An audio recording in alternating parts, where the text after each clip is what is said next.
Producing today's show, Drew Herndon of Let Me Get That Potograph. John Newman's hanging out with us this morning.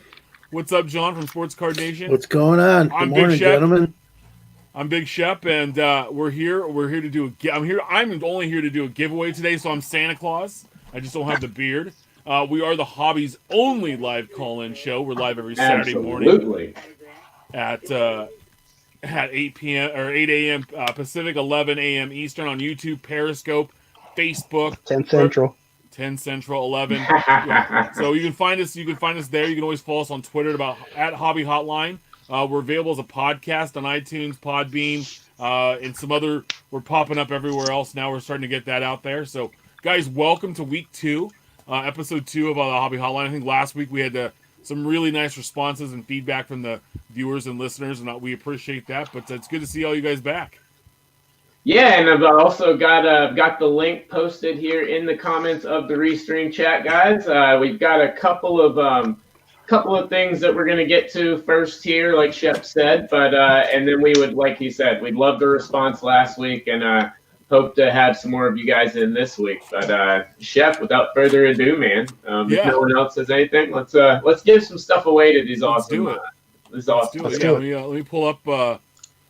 We're going to go to random.org, and we're going to randomize. Remember the 3 things we're giving away this week. Mojo Break, who's part of the show, they're giving away a 2020 Series 1 jumbo box. John Newman is giving up a 1920 Panini Prism basketball blaster, and then he's also hooking you up with $20 cash.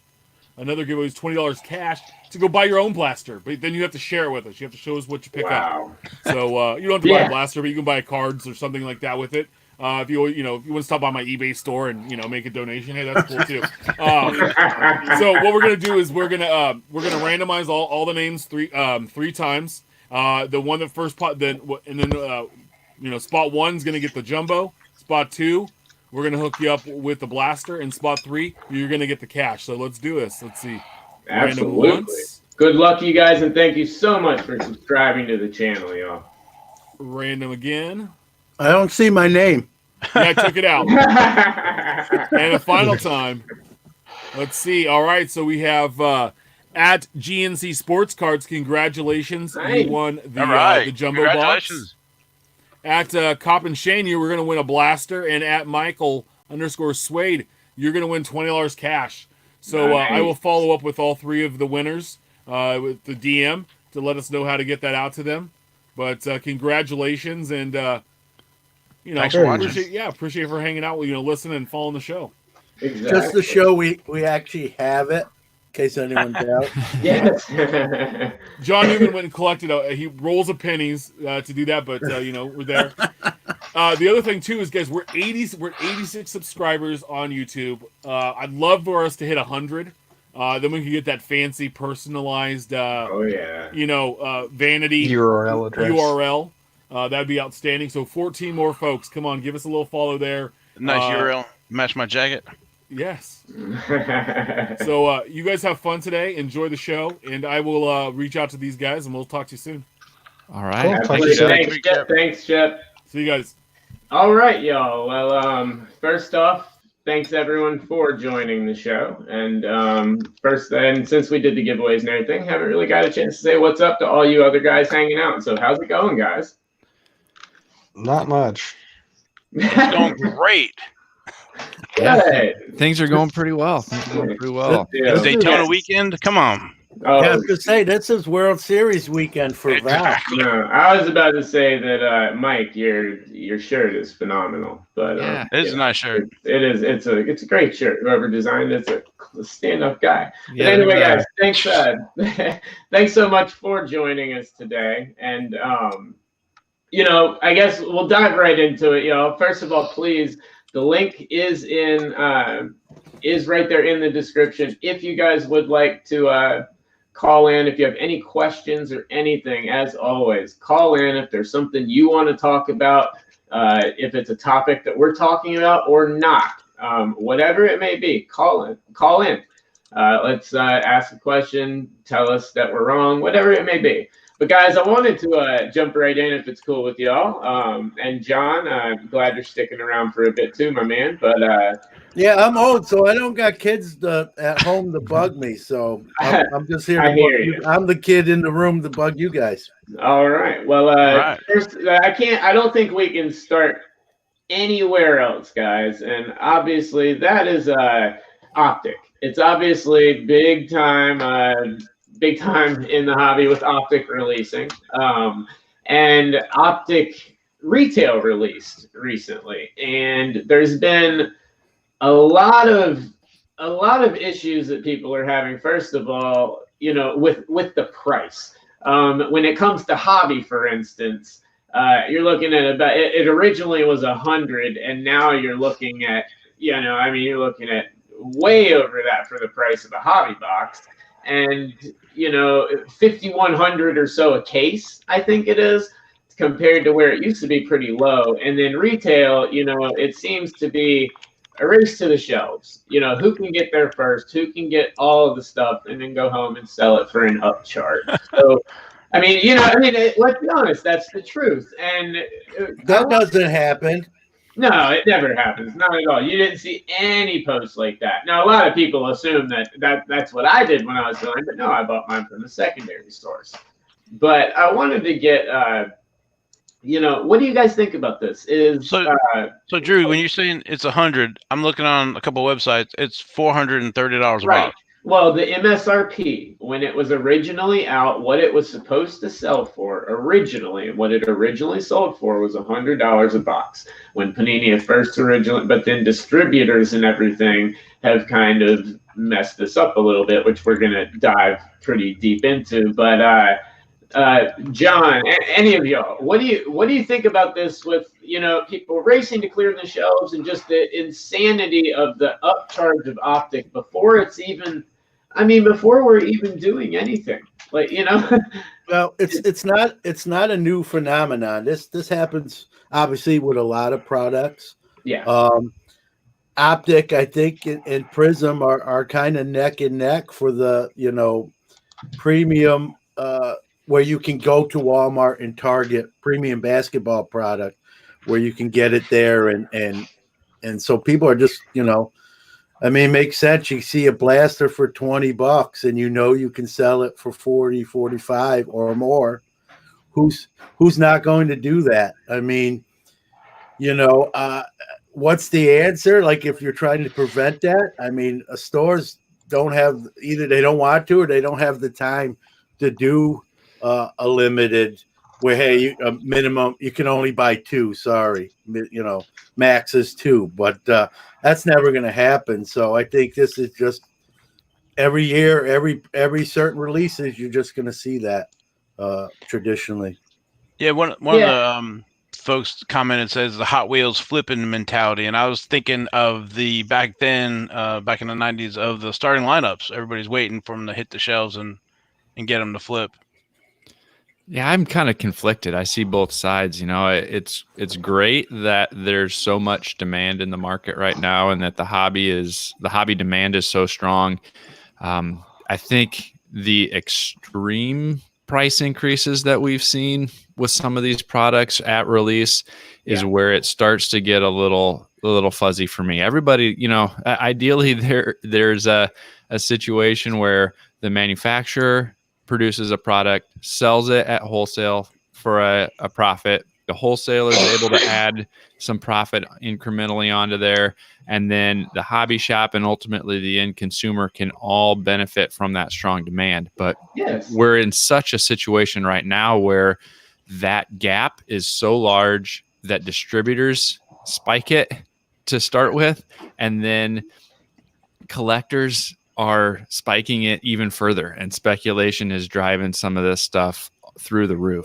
I'm all for the entrepreneurial aspect of taking advantage of some of that where you can and making some money to help pay for your hobby. But there's a point where that end consumer, whoever is ultimately paying those prices, are not going to get the value out of the product at the end of the day. And that's when a lot of people are eventually going to get burnt. So, Mike, are people actually buying it for that? Oh yes, no, they're buying it for the markups. I mean, 100%, and that's No, where I'm saying, are people buying it now at 400? Yes, I yeah, understand people yeah, are grabbing it up at retail out prices, the but are out people actually buying it? tons, all the time. Yes, that's what it's selling for, and it's selling for it like crazy. And it's getting to the point where with what's in the box, unless you're hitting, if you're buying a personal box, my God, unless you hit one of the monster hits, you don't have a chance of coming close to breaking even. But even when it comes to like the entrepreneurial aspect that you were talking about, Mike, like it's I understand where the idea of it comes from and where people want to go get it and they want to flip it. I think all of that's, I don't necessarily have as big of a problem with it as some other people do. I mean, I know myself, people clear out our Walmarts before I get there. So I buy them from on the secondary market, but I do buy cases, and I'll put them up. I'll put them up lower than the average, price on eBay. But I will sell them to people that want them. But I don't see.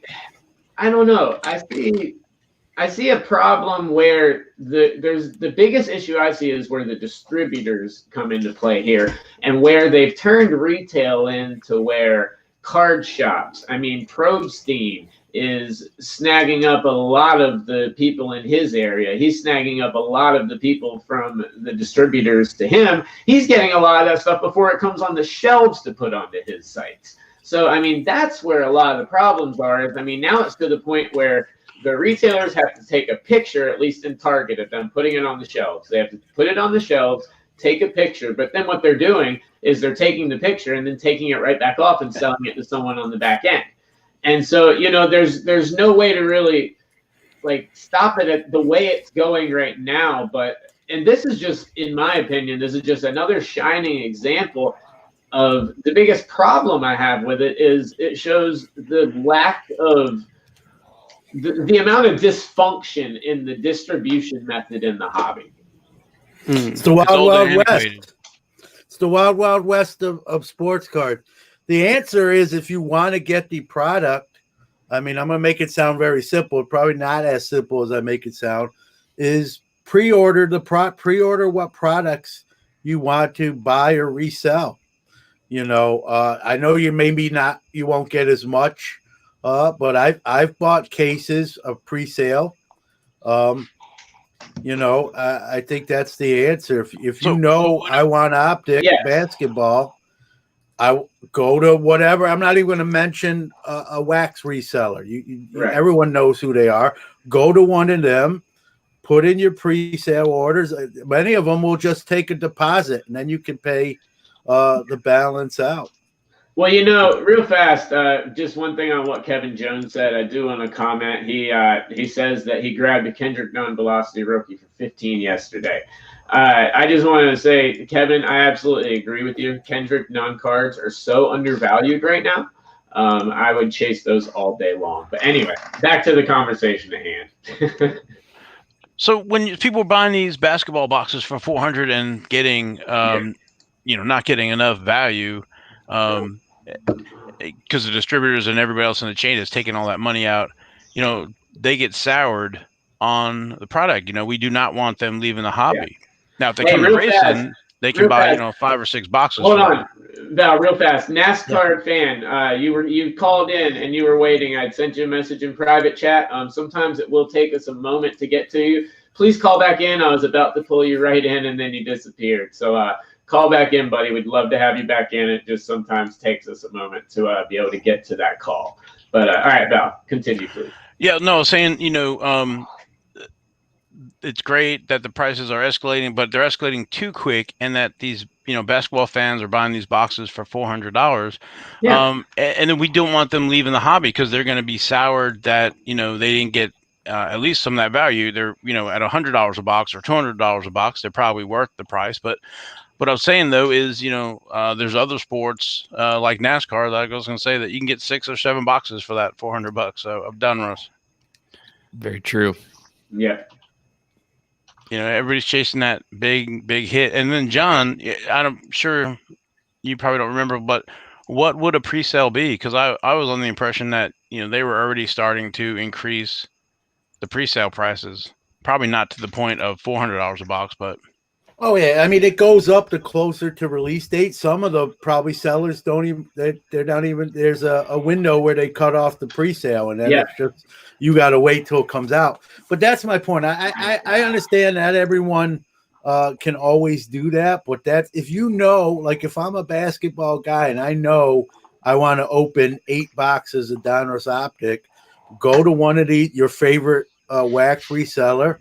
Buy your 8 boxes at the pre-sale price, especially if you know Yep. an Optic Prism. You know that once that thing goes live, it's going to be a madhouse. I mean, absolutely. That's you how know. Correct. that's what it's going to be. All right, guys. Well, NASCAR Geek did call back in, so I'd like All to call right. him in now because we do have our first caller of the day. NASCAR Geek, Good. thanks for joining the show, man. Hey, thank y'all for having me, guys. Yeah, well, of course. I really enjoyed the show last week. Thanks. I'm on the Nuts forum on Facebook with Val. Yeah.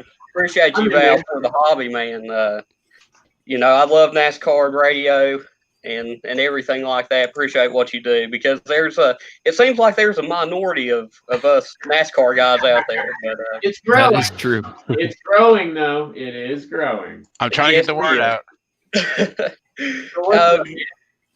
Pretty much, I just wanted to kind of ask, I'm kind of getting into the digital apps with Tops and Panini and everything, and I just find it, kind of a cool way of collecting. I know it's not a physical card, but especially, Val, I'd like to hear your input on it. What would you think about maybe Panini putting out a digital app for NASCAR? Oh, I love that.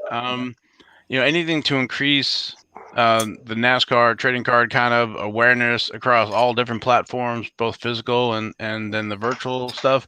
I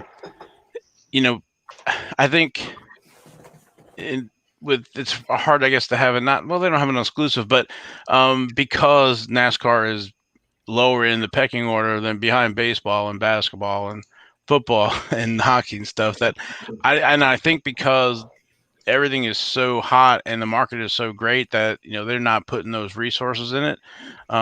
They took away the Panini Instant, which is one of the things that I liked. I thought that was a great card set that they were doing, that it was timely.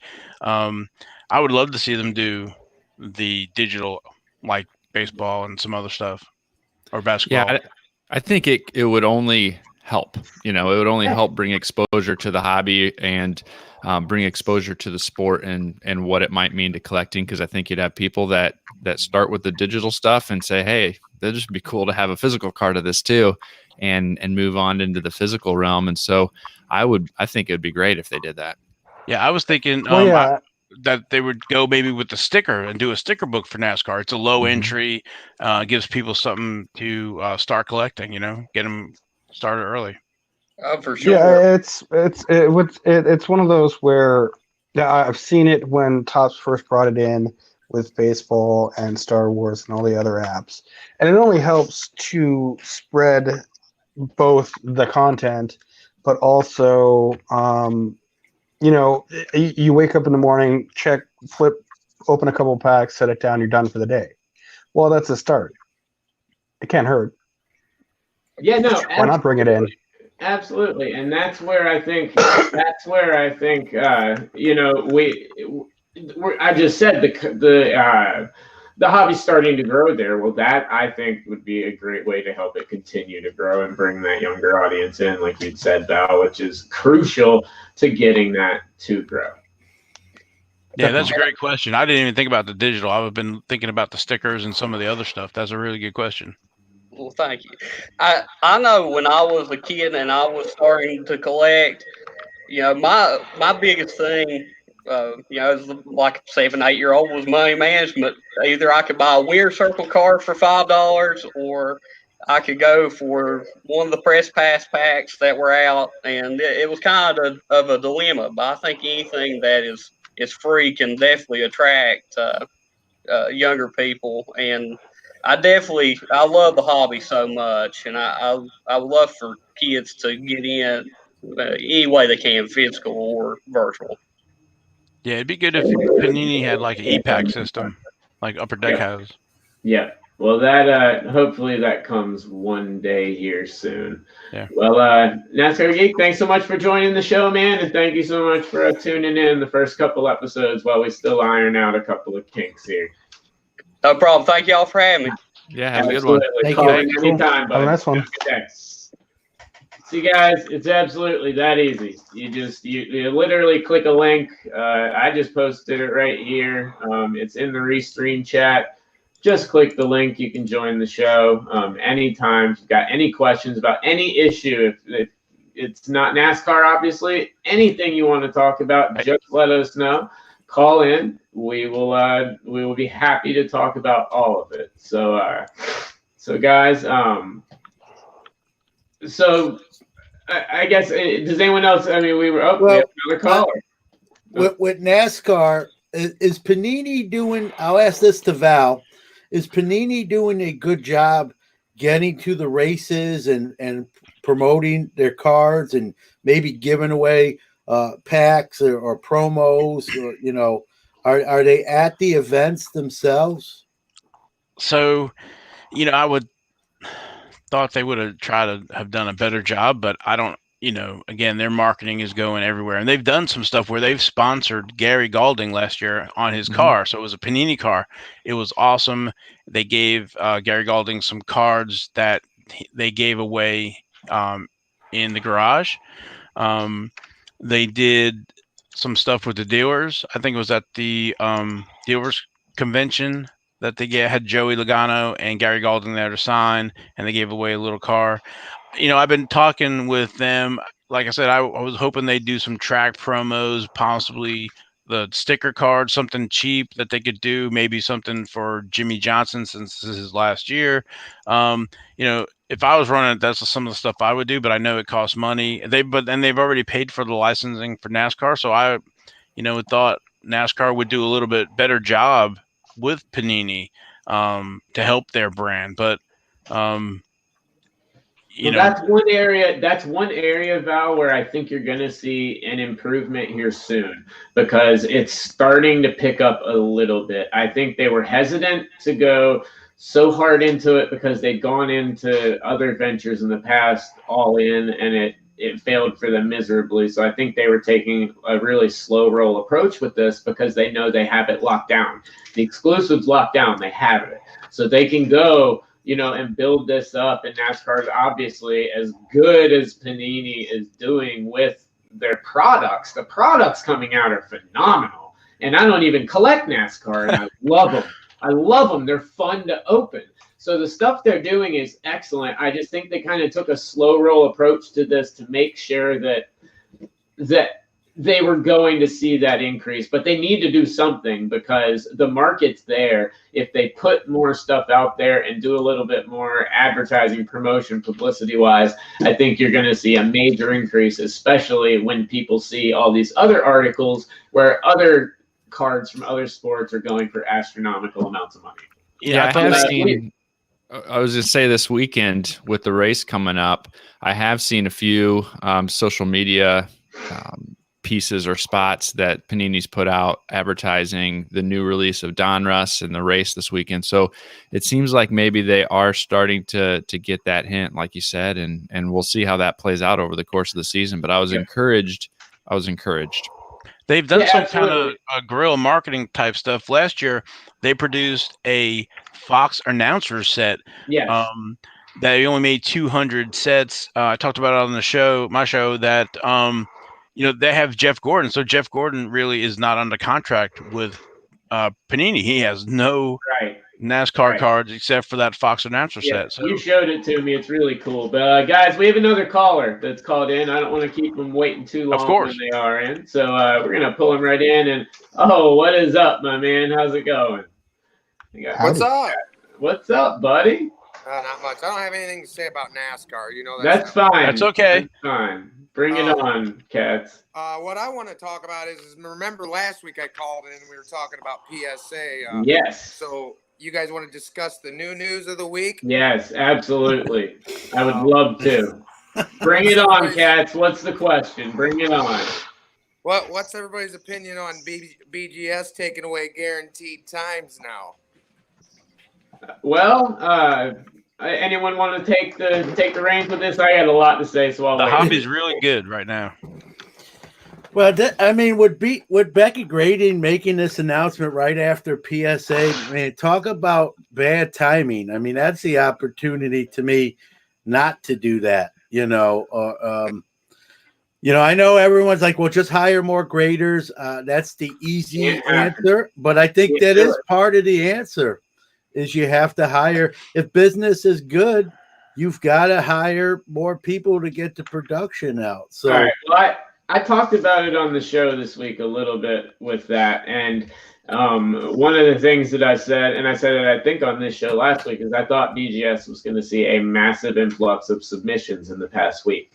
I have a feeling they did. I don't think that's the only reason they got this message, but I think they looked at what PSA was at, saw where they were at, realized that they didn't have to guarantee those turnaround times, so it takes a little bit of the pressure off of them a little bit. To not have to guarantee those. I don't think you're going to see a massive delay like you would from PSA. I don't think it's going to get to that point whatsoever. But the timing, I think they put it out because the news with PSA was so alarming. It was, in my opinion, it was the right time to do it. Because if anything, I mean, it does. Yes, it says. I disagree. I think it took every bit of their leverage they had in the whole entire grading game away. You're talking about. Well, they never had leverage. They never had leverage. No, the leverage they had, I mean, in the whole. Oh, okay. I'm talking about in this argument itself. The leverage they had was they were still going to guarantee times.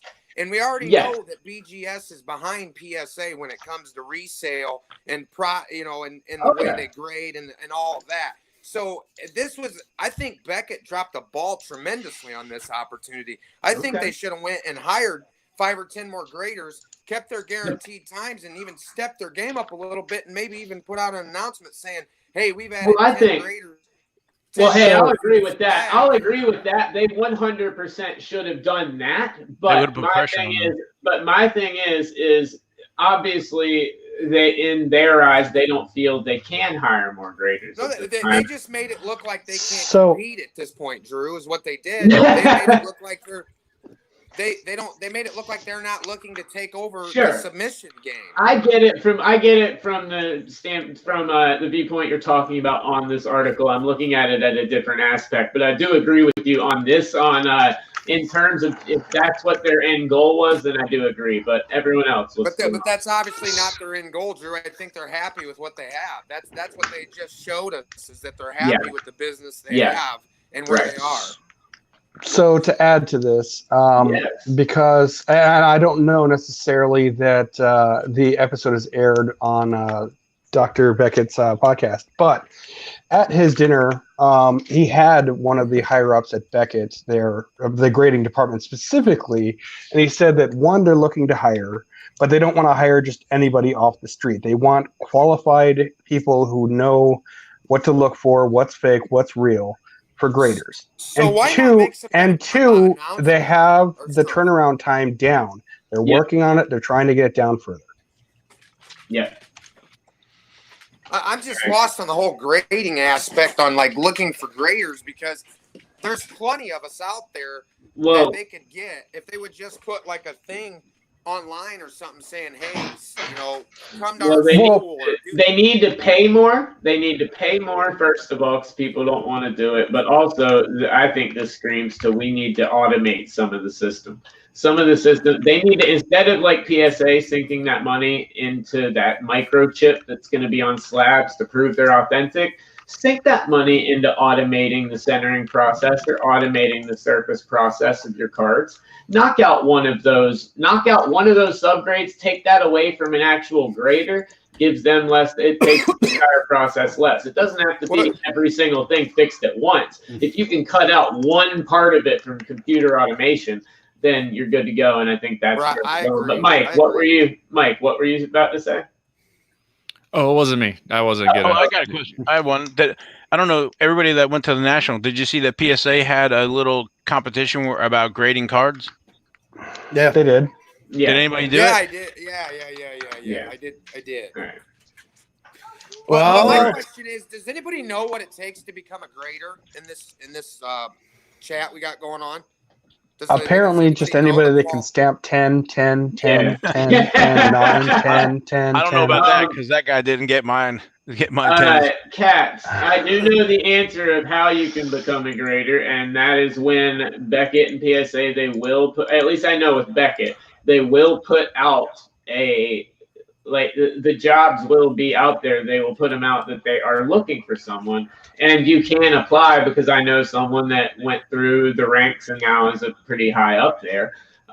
Good friend of mine in the hobby, and that's how she did. She answered an ad looking for graders, and that's where she started at. So that's really how they do it. The problem is the problem I have with all the grading companies right now is they're reporting record profits, but they're not increasing the pay of graders. If they increase the pay of graders, they can get a lot more people at their own company and a lot more people that are applying for the jobs to run through the door. But they're not paying them for what the job is. You got to live in California. It's piss poor business management at its finest. And Texas. If my day-to-day company that pays me ran their business like PSA or BGS does, they wouldn't be in business for more than 3 years. Right. It's literally a monopoly, and they just drop the ball constantly, but they don't have any competition besides themselves. Yeah, let's go back to PSA too. They're a publicly traded company. They release their quarterly numbers, and they're breaking every quarter. They're almost breaking the record. Now imagine you're an employee, you see that, and your pay scale doesn't go up percentage wise in that. That's just a bad look. If I'm SGC, I'm probably getting ready because there's probably going to be more cards headed SGC's way. I know when talking to them at last year's national, they were getting more submissions than ever before. And since that national last year, it hasn't been good news as far as wait times and pricing structure. They've also, we forget to mention they've raised prices to what it costs to get a card graded. So they're telling you it's going to take longer for you to get your cards back, and you're going to be paying more for that. And pay more. Right. And so that isn't a good business model. But here's the thing. It's like anything else. We complain about it, right? This is baloney. This is bull crap. But we keep submitting. I'm guilty of this myself. I'm not picking on anyone else. Their lines, look at the lines. They're long. Why would a company really fix anything if they don't have to when they're printing their own money and breaking their own records? Yeah, they won't. Vote with your wallet. Yeah, they're gonna keep on keeping on as long as people keep sending cards in. And PSA has a membership you have to purchase, right? I don't. Does Beckett have one? They've got things you can do, yes. Okay. But, anyway, but, those are antiquated because of all the submitters the mass submitters you could just go through. I do it myself. Yep. So anyway, Katz, thanks so much for joining the show again, man. Always love it when you call in, brother. Did you have anything else you wanted to add? Nope, I think that's good, fellas. I enjoy the show. All right. Pretty regularly. And appreciate it. good. Thanks for calling. You too, bro. thanks, kid. Have a good one. All right. Once again, thanks, Katz, for calling in. Great member of the hobby. And please, guys, call in. We would love to have any of you jump in anytime. So, all right, guys. So, anything else to add on that before we move on, or?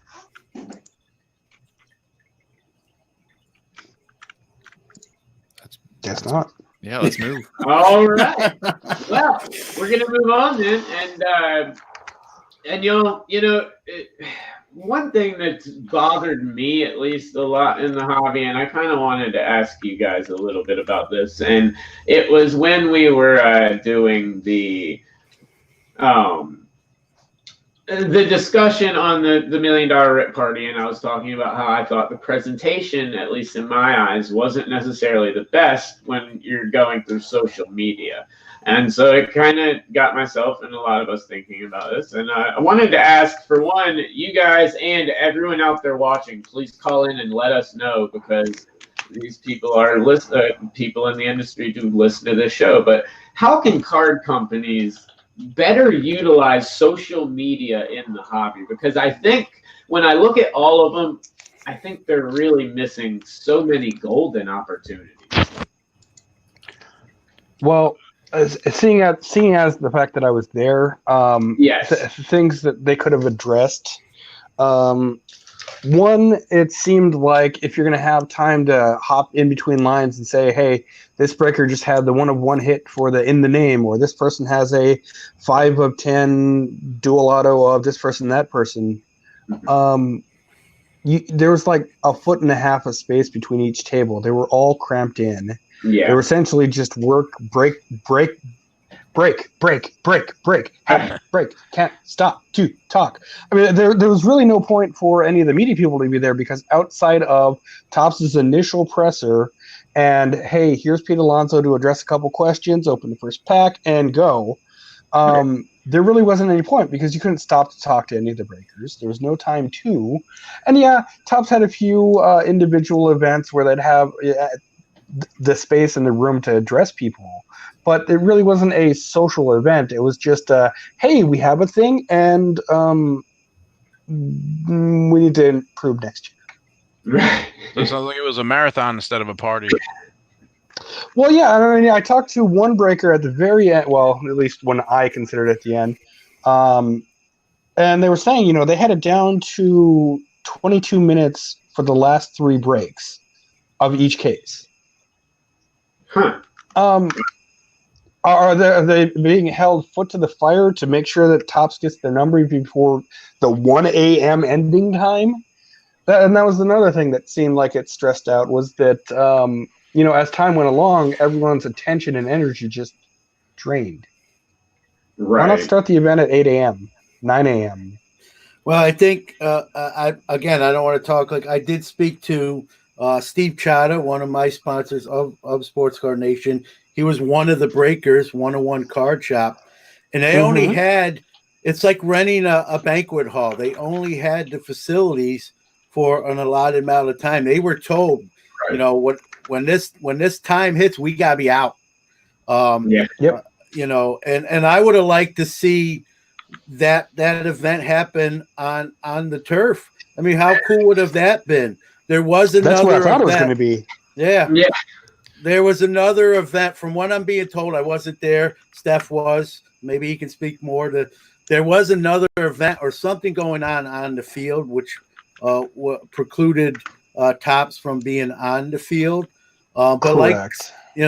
like Steph pointed out, you didn't have to be there. You could tell from the video, if you watched that, how tightly packed everybody was. Real fast, foul ball. You do not need a camera mic. You just need a phone to call. Just click that link and it'll pull it right up, and you can still call in. But sorry, John. I mean, that's how I'm in. I'm on my phone. Yeah, so you can just click the link. You do not have to have a webcam or anything. You can just call in, talk on your phone, no problem. So anyway. And I'll stick up for Topps in this respect. I'm wearing their shirt today, so I probably shouldn't bash them too much. But it's their first attempt at this. The second attempt is probably going to be better. It'll be curious to see what the other companies do in response. I said this, I think, either last week or on my show. They did this in Dallas. It's Panini's city. It would be like Panini going to New York and having a giant, huge newsworthy event. So let's see what Panini does and in response. But to answer your question, how can companies better utilize social media? I think they can take a page from Upper Deck's book and be interactive and talk to the hobbyists. And I mean, Upper Deck has one Twitter line just related to customer service issues, and they're pretty quick on it. There's the first thing, and we don't want to do what other companies do. Well, if they're doing a good job of it, why not? I think you're right, John. I think you're right. Upper Deck seems to do a good job of that. But if you look at the tops, I'm just going to use Twitter because that's where I spend most of my hobby social media time. Tops is Twitter, Panini's Twitter. There's stuff that is promoting their products. They do an okay job with promoting their own products. But if you look in their tweets and replies, they do not rarely ever engage with collectors or other people sharing their products. And that is a huge missed opportunity to build credibility, to build relationship with customers, to help promote the stuff that people are doing. And that is where I think they have a huge missed opportunity. And then you've got other manufacturers who use social media to do less constructive activities as well.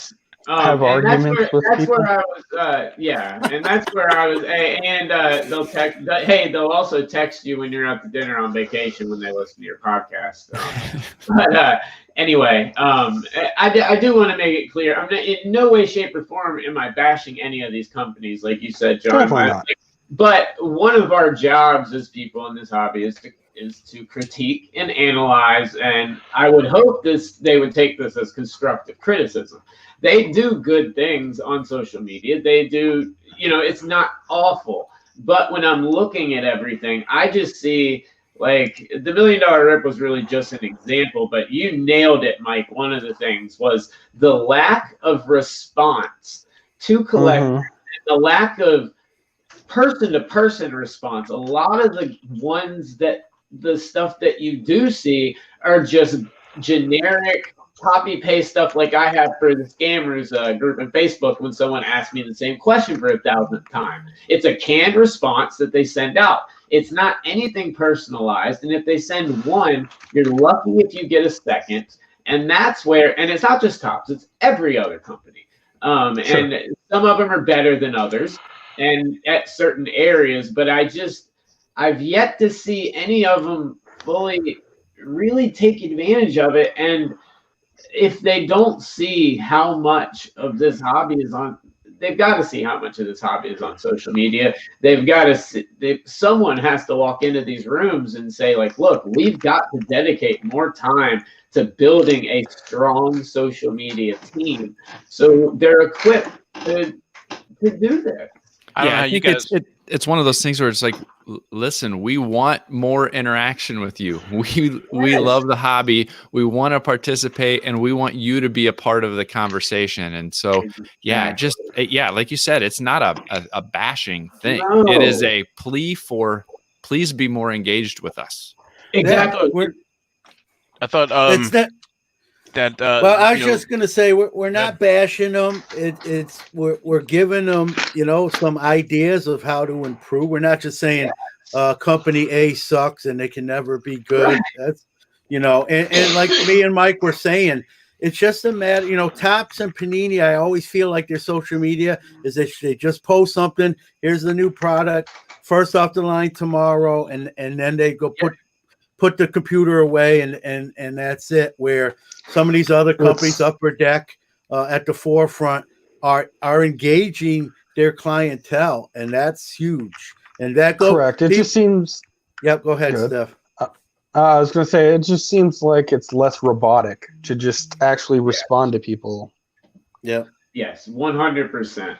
And guys, the link right there to call in and join the show, I just posted it, and is also posted in it should be in all of the chats for you guys as well a couple of times. Please call in. I see we've got a lot of people watching. If you have any questions, some new people it looks like are joining from Facebook now, as the Facebook sharing was not working earlier. I apologize for that.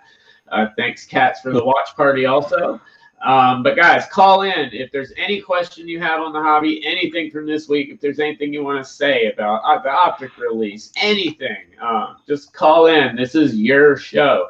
The content we want on here is what you guys want to hear about. You do not need a webcam. You do not need a microphone. You need a cell phone.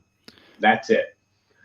So Hey, I was Val. gonna say that with Tops, that it seems like when Sue's left, she was a big media presence for them on Twitter, and that vacuum, like nobody's filled. Yep. All right. Well, okay. Well, if no one else wants to go in anything with that, let's see. We got a new comment. I just want to check this out here. Thanks, Kevin. Really glad you enjoy it, man. We try and do.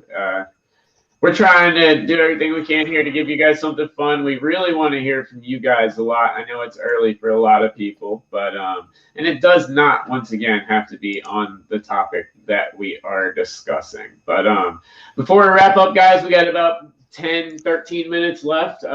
Anything else you would like to discuss today? Val, Daytona weekend. What are you going to be doing to watch the race?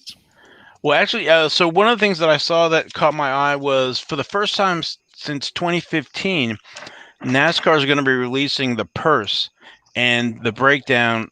So there's basically $23.6 million on the line for Sunday to be spread out from the drivers.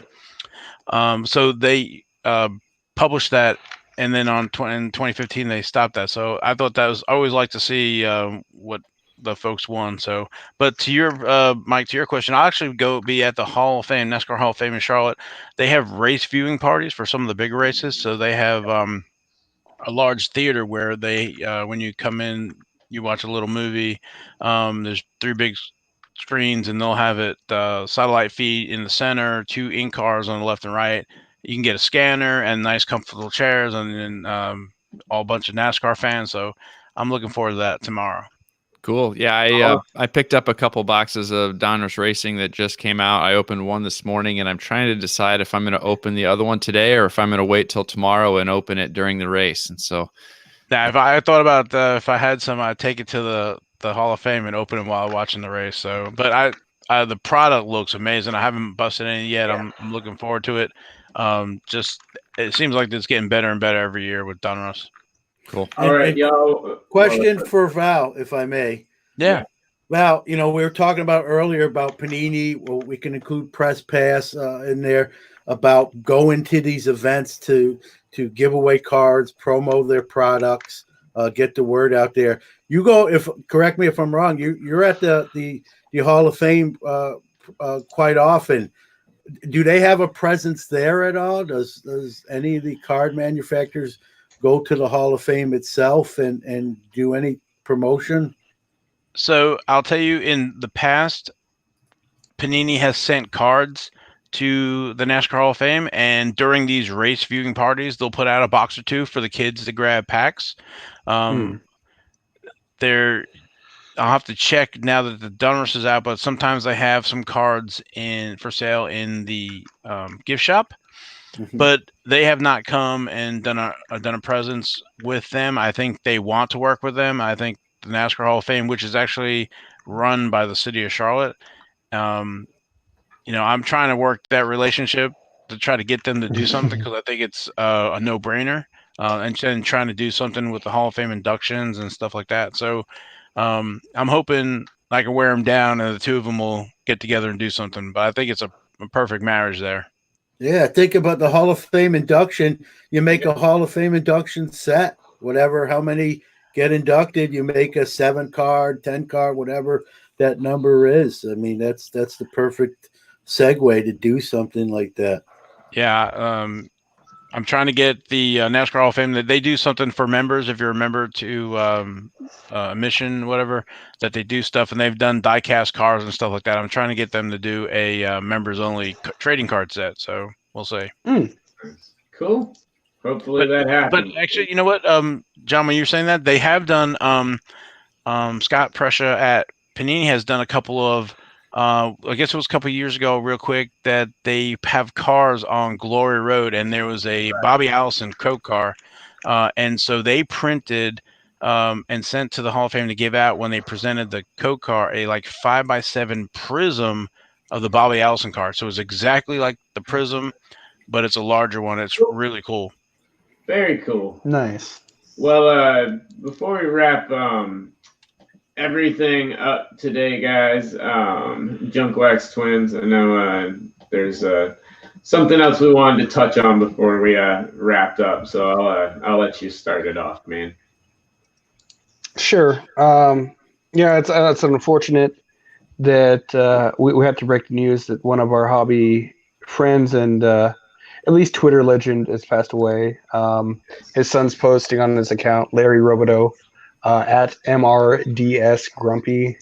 Hey everyone, this is Larry's son Dylan and Vince, and we regret to inform you and all of his friends and card buddies that Larry's passed away this morning peacefully at home.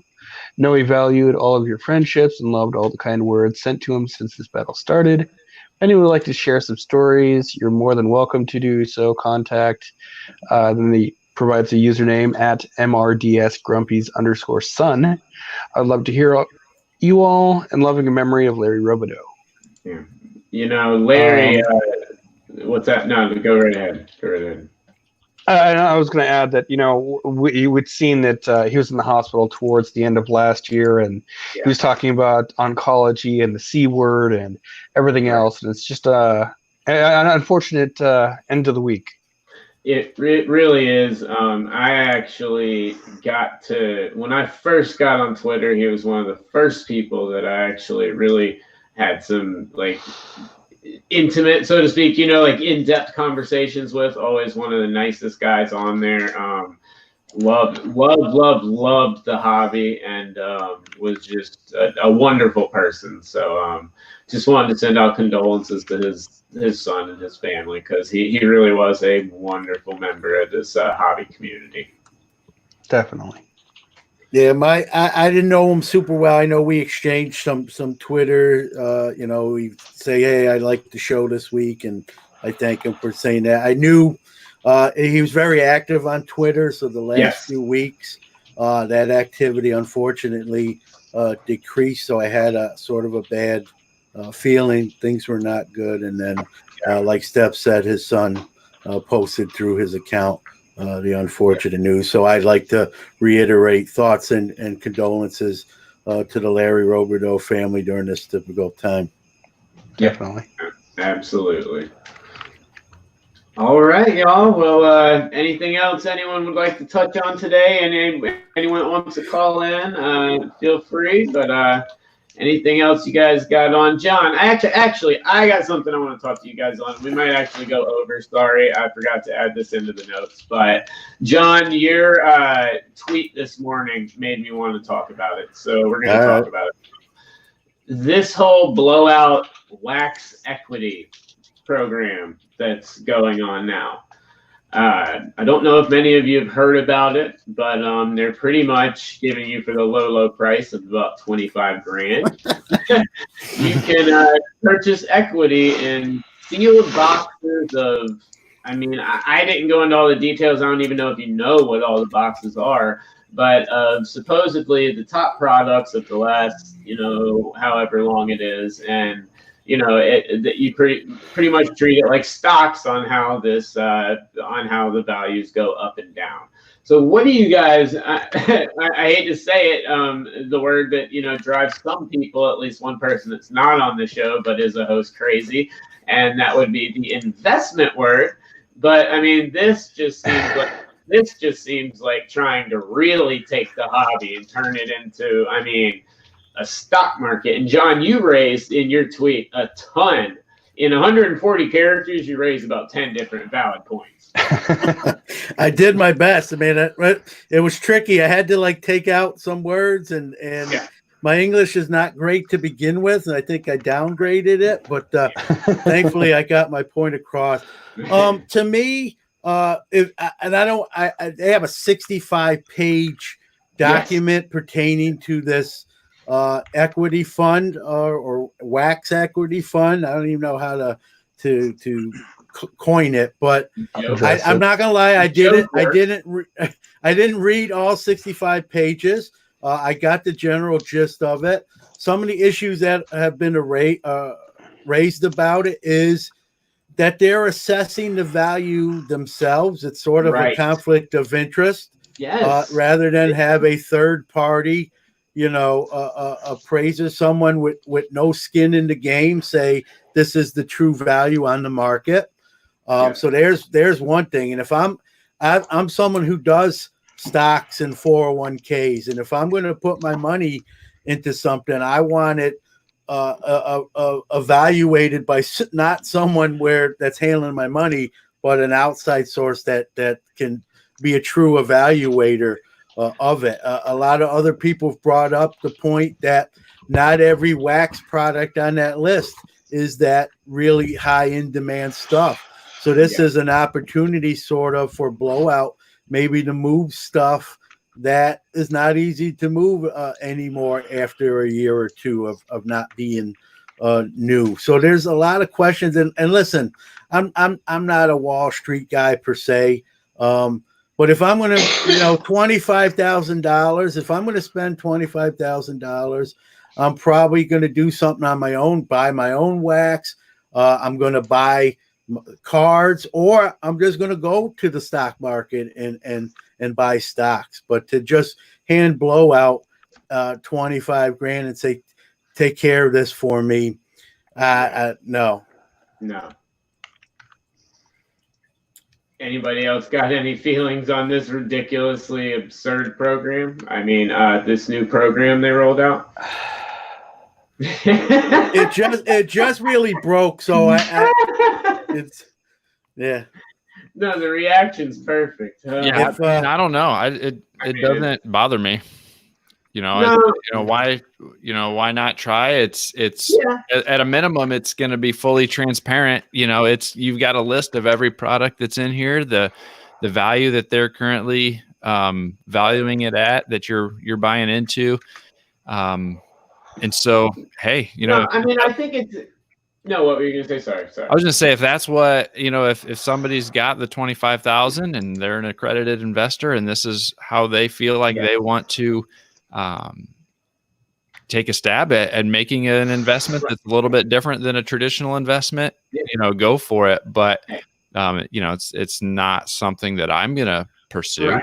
No, and I agree with you there. If that's it, I would much rather you try this out than spend $25,000 on some no-name rookies RPA from Flawless. I'd rather, there's other. I think it's an interesting concept, and I think it could have legs. I don't know. I do think it's. I don't know. It's an interesting thing to see roll out now. Mm-hmm. Yeah, and what Mike said is true. It's free enterprise. Nobody's knocking. Definitely. This is America. No. I woke up today. Oh, by the way, we didn't get hit by that asteroid, so that's a good thing. Yeah, we did wake up. It is America. It's free enterprise. I just think when you're dealing with that kind of money, and you look at what the details surrounding it. I might be biased because I'm not a Wall Street guy. I'm not a CPA, but when I do stocks, bonds, 401k, mutual funds, yada yada yada. It just, if you look at all the specs, it's not, I don't want to say it's not on the up and up, but some of the in-house appraisals is where some of the issues arise, and again, I think they are going to get people who get buy-in, and like Mike said, it's going to be someone who's got quite a bit of a war chest and discretionary extra money like that to just throw at it and say, let's see how this does, and that's free enterprise. I'm just saying, with that kind of money, I don't care if you have $1 million or you don't. You got to look at where your money's going and how it's being handled. Yeah, I'll definitely agree with you there. All right, y'all. Well, doesn't look like we have any other callers on the line, and we are right here at 12. So once again, guys, thanks so much for joining episode 2 of Hobby Hotline. We will be back once again next week with for another 4 hosts, and like I said, you see now a couple of us will be just jumping on from time to time because hey, we want to, and that's what the show's about. So we hope to see you guys here next week, and we've got some really fun stuff coming up in the next couple weeks for you. I think you guys are really going to enjoy it. So from all of us here, thanks so much for joining, and we will see you guys next week. See ya. Go Chase Talk to you Elliott. guys then.